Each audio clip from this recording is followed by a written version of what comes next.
వాళ్ళ జీవన విధానం, వాళ్ళు తినే తిండి, వాళ్ళు బ్రతికే బ్రతుకు, వాళ్ళ యొక్క సరళే వాళ్ళని ప్రేరేపిస్తుంది అక్కడ. మన జీవన విధానం అట్లా కాదు చూడండి.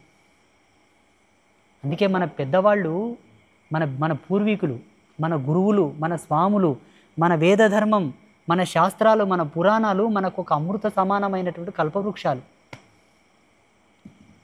ఇప్పుడు మనం ఈ సాంస్కృతిక సాంప్రదాయాలని పక్కన పెట్టి పశువులాగా తయారవుతున్నాం కదా. అందుకే మీ పెద్దలకు చెప్పండి, మీ మీ బంధువులకు చెప్పండి, వాళ్ళతోన కొనొద్దు, వాళ్ళతోన వ్యాపారాలు చేయొద్దు, వాళ్ళతోన బిజినెస్ పార్ట్నర్షిప్ వద్దు, వాళ్ళని ఇండ్లల్లో పనులకు కూడా పెట్టుకోవద్దు. ఇక్కడ సాంఘికమైన వివక్ష కాదు ఇది. ఇది వాళ్ళని హేళన చేస్తున్నట్టు కాదు, మన మాన ప్రాణాలను మనం కాపాడుకుంటున్నాం అంతే. వాళ్ళు ఎక్కడనో జమ్మూ కాశ్మీర్లో చేసిరు కదా, ఇక్కడేం వస్తుందని వాళ్ళు అనుకోవచ్చు. జమ్మూ కాశ్మీర్లో తెరిసి కేవలం సున్నతిని చూసే కాల్చిండ్రు.